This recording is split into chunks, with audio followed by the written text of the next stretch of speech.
Hey YouTube, what's going on? It's my boy Pacifist back here again for another session of 80 days. You've probably noticed that there's going to be an influx in 80 days videos. It's because I pretty much want to finish this off, knock this out, and continue on the existing projects. The following projects that I wish to complete will be Commandos firstly. I would like to get back into that. Tales of Vesperia on the PS4 and the Borderlands marathon. So I still need to work on Borderlands 1, the videos, the pre-sequel, which we've nearly finished off, and I've started Borderlands 2 adventures with a couple of my friends on PC, so watch out for those. Let's continue on with this game. We're currently in Tehran, which I believe is the capital city of Iran. So without further ado guys, we will continue on. I remember I haven't sold stuff yet, so let's stay for the night. Since it's night time here, we'll pass the night here, as Monsieur Fox said. Okay, I'm on 83 condition, so I need to increase that somehow.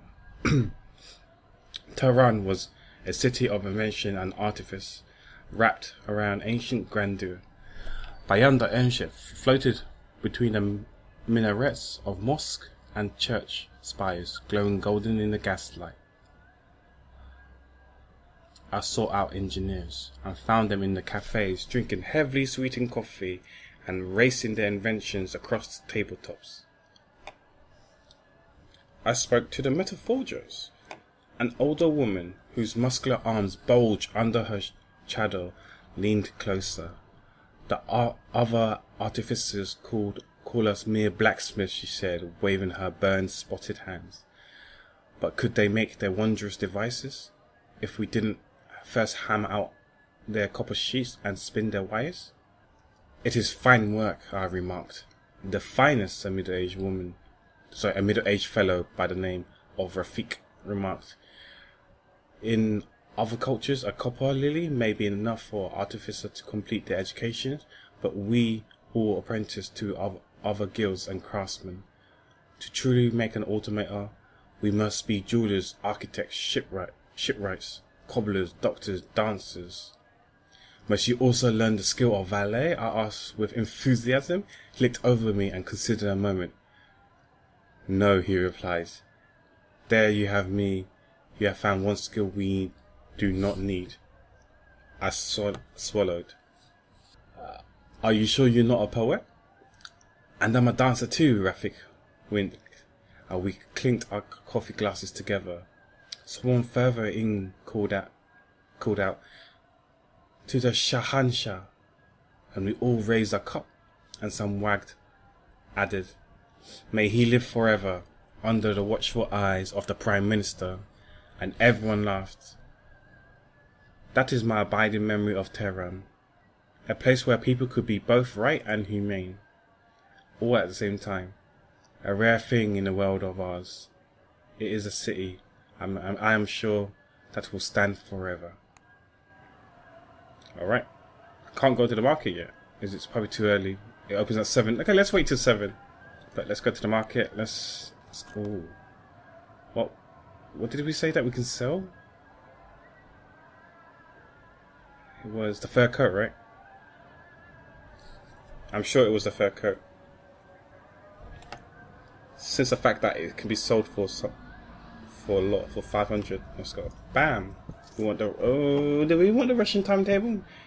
Not really, no, since we don't plan to go in there. Or Amethyst. Baku. Wait, we were in Baku. Almost correct.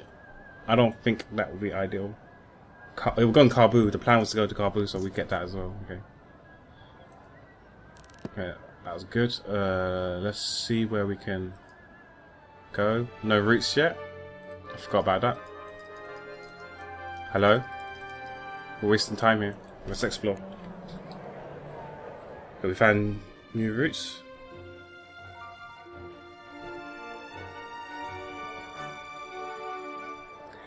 To say that the capital of the Persian Empire is modern would be to deny the unparalleled glory of its ancient monuments and palaces. The Qajar Shahs ruled over the empire almost constantly at war. But the recent alliance with the Ottoman supplement Oporto had allowed the city to prosper despite border disputes with Russia and British India. The city is a garden of culture and art, protected from the skirmishes along its borders. I sat in the cafe with poets as they duelled each other with words and competed for patronage. Okay, let's plan ahead. Let's see where we would like to go. Like I said, I would like to go to Kabul and then go to India. Then let's negotiate again. Should yield the results.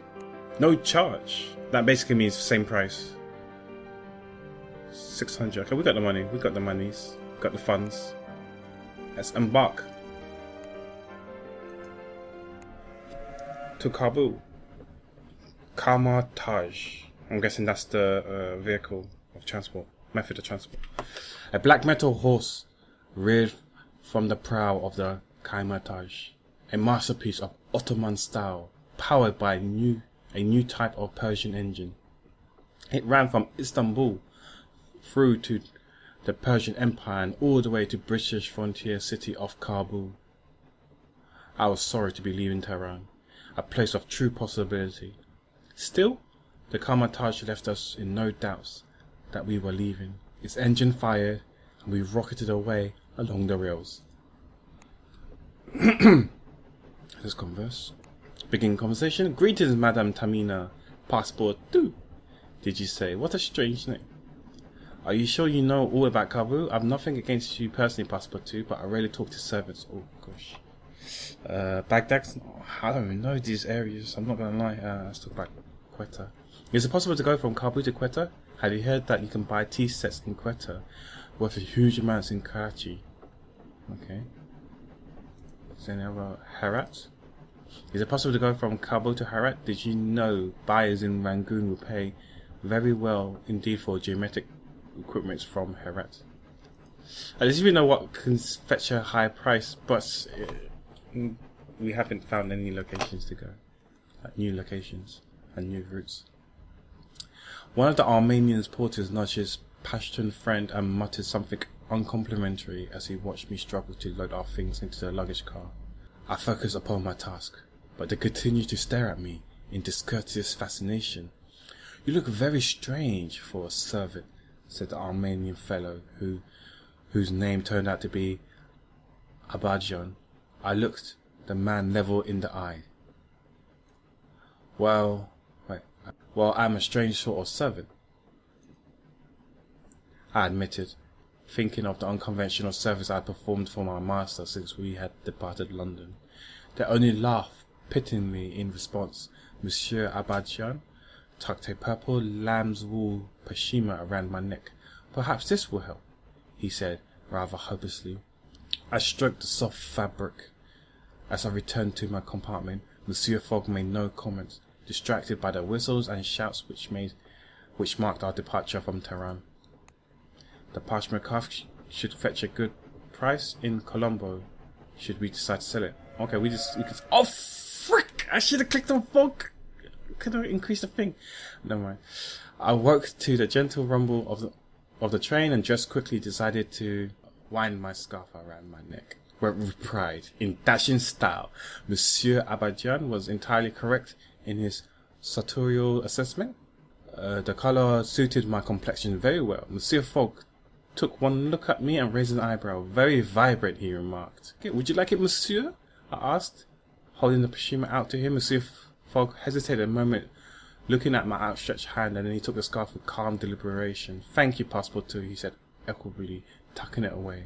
I was stunned and merely muttered some response. My master in possession of a flagrantly purple scarf. I was still flabbergasted by the time the Kamar-Taj pulled into Herat, on the border of the Persian Empire and the frontier of British Indian colonial lands. Relations with Fogg had strengthened slightly. I don't want to relation. I need this to go up. I need the bottom right thing to go up. 78 is good. Okay, Fogg. A game's done with you? How enjoyable. So it's 84 now. We had our papers inspected by a Persian custom officer with a pair of magnificent extended spectacles, made of polished brass, engraved with Farsi script along the arms. He inspected our documents while turning a small lever behind his ear. A pair of smoked glass lenses slipped over the clear ones, and he inspected our documents once more. "We are travelling around the world," I blurted, and could nearly hear my master refrain from rolling his eyes. "Oh well, it's none of our business," that official remarked philosophically. "Your papers are in order. Good luck with your travels." We repeated much the same experience with the British customs officials a few hours later, and so we arrived at Kabul, thoroughly inspected and officially stamped. Alright, we're in Kabul now. Let's see what we can do. Let's go to the market. He said some of my possessions, so I'm guessing some of them will be good in Kabul. I'm looking at the prices, nothing. Okay, that's oh my gosh. Bam, we're making profits, son. That is in Salt Lake City. I have no idea what these are for. Like, wait, it could be sold for. Even the jacket has Englishman. Calcutta. Why not? We got space.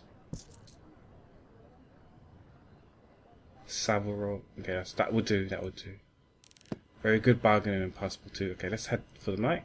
We'll pass the night here. As we explored the city, we were rather unceremoniously seized by a source of British infantry and marched along the walls of Kabul, up the mountain ridge, and to the fortress of Bala Hissar. Monsieur Fogg protested our treatment, and I joined my voice to his. Through my outraged tones rather outmatched his calm ones. We were presented to a small spectacled gentleman in a palatial office, which looked rather more like a court, despite the piles of books and surveyor's equipment littering the floor. He gave us a glance over his spectacle rims. "I am Mr. Smythe, second assistant political officer to the British mission here. I do not have the pleasure of your acquaintance." I glanced at my master, who straightened his cuff but otherwise looked as though he might have been out of his mid-morning strolls and had wandered by mere happenstance into an Afghan palace fort. "I am Mr. Phileas Fogg, and this is my valet passport too. I am a subject of Her Majesty, and passing through Kabul with no small urgency." Urgency? The political officer's eyes flashed behind his lenses. "Pray expand a little upon the nature of this urgency, Mr. Fogg." I did not like his tone, and gave him a sidelong glare for good measures. Monsieur Fogg was not used to being on the other side of interrogation table, and I felt rather protected of him as Monsieur Fogg explained his wager and a resultant breakneck trip around the world. I could see Smythe growing more astonished with each word. Finally he took off his glasses and tapped them on the table. "Were you Russian or Persian spies?" he said musingly. "You would have a more plausible story." "You go too fast, sir," I broke in abandoning common sense. "My master is the most honourable man." Let's do some ass kissing here. "Most honourable man you will have the good fortune to meet." Monsieur Smythe's eyebrow raised in an eerie mirroring of my master's expression, and then he cleared his throat. "A friend of mine is travelling to Omsk. I consider it a great favour if you accompanied her." Oh no, I don't want to go there. I was suspicious. "A particular friend?" I winked. "You could say that, I suppose. She is very particular," he chortled. Think of it. He dismissed us and returned his papers without a second glance. Quite a commanding fellow for a mere second assistant political officer. Relations with Fogg have strengthened. Oh yeah. I don't know if I want to go all the way back up there. No, I don't want to go there. I refuse to go there. I will explore. I refuse to go all the way there. I'm going to India. Yeah, we found new routes. Sod you, Mr. Second Assistant Political Officer. I walked the streets a while, discovering the possibilities for how we might make progress. Okay. Let us, no. We're going to Delhi. Let's go Delhi. Let's negotiate. The pressure gauge from our engine should change their minds. Oh! I'm Asian, so let's be cheapskate. 2 days is fine. 2 days is fine. We can, just check. check some stuff out, you know. Okay, we can go to a hotel, sleep over. With the last light of evenings, I attended to Monsieur Fogg because I want to increase it from 89 to 99. That's good now. Relationship straight. Providing with clip moustaches with the hopes that he would have a restorative relations with Fogg has strengthened slightly. 99 is good. Fine form, but we must make haste. When can we can't embark yet, can we? Delhi. Tomorrow. I'm not negotiating, it's going to be too much money. It's like 1,000 something. So let's stay another night here. As night fell, I starched the collars of our shirts. Okay, let's make some money. Let's polish. I spent a few hours polishing shoes in the lobby, earning £79 in fees and trips. Okay, so we made a bit of money. Can we go yet? Embark. Okay, this is gonna be a bumpy ride. Good thing I got him up to 100. I'm not going Omsk. We hired a mechanical planetkin for the journey and clambered aboard. Let's converse. Let's find new routes. Oh, I was talking to Monsieur Fogg. I'm at your service, Monsieur Fogg. Passport 2. There you are. Let's talk about Delhi. What do you know about Delhi? Delhi has been captured, raised, and rebuilt many times. Madras? Have you discovered anything in the Times concerning Madras? I know that you can pick up jars of turmeric in Madras that will sell for a fortune in Canton. Ooh. What have you learned about Agra? For instance, there is no bank in Agra. Very good. Okay. We don't need a bank. We've got 9k, son. We're rich, son. Oh my gosh, she's gone down to 88 already. The Grand Trunk Road, stretching from Afghanistan to Bengal, was an ancient trade route. The Mauryas had once used it to trade with the ancient Greeks, and now the British Empire had repaired and restored it for their own purposes. Mechanical planetins laden with trade goods jostled along troop transports and Trevific steam carriages imported from England. All were brightly painted, each one bearing an individual's mark. I had no doubt the traders and drivers, and perhaps even their families, had mixed their own sweat with the paint. The day's journey passed quickly, a blur of colour and sound, and it was only the sun dipped below the horizon and the planetins lit their phosphorescent lamps that I realised we had reached the city of Lahore. Let's attend to him to increase his comfortness. It was only a short distance from Lahore to Delhi, and we had been promised it was a particularly well maintained stretch of road. I played whist with Monsieur Fogg with a pack of cards he had conjured up somewhere. The mechanicals bearing on planetins was so steady they barely jostled us at all. I won several rounds in a row, which seemed to please my master. "You are improving," he said, giving me a nod. An afternoon well spent, though. I am not sorry to see the ancient fortified walls of Delhi appeared out of the haze of dust ahead of us. We continued on. I was weary of the road so long, despite the remarkable cities and sights we had been since departing Kabul. Yet when Agra came into view and tossed aside any remembrance of my journey upon the ancient Grand Trunk Road, at first I only saw a white marble magnificent of the Taj Mahal. Its towers nearly touching the clouds. Oh, I heard rumours, of course, but the truth of the vast walk-in city perched up atop its pillar-like mechanical legs left me with only one question: How were we going to climb up the towering edifice to enter Agra before it departed? My relations with Fogg have strengthened slightly. Okay, so we arrived at Delhi. We went down to A5. It's okay. I think we can complete our city dweller set here for use of urban adventures. Okay, let's check out the market first. What was he talking about? Tea. Oh shit. Hong Kong, is that on the way? It can be on the way. Oh, we've got playing cards. Calcutta. Railway. I'm just thinking urban. Railway, was that? complete. We need that top hat. I'm gonna get rid of the gentleman's thing. Cold climb. I don't think where we're gonna go now is gonna be cold, so we can sell this. Just sell it to make space. Because I kind of wanna recuperation. So air traveler. We might be traveling through air because of Australia. We could buy tea. I want this cloak though. Huh.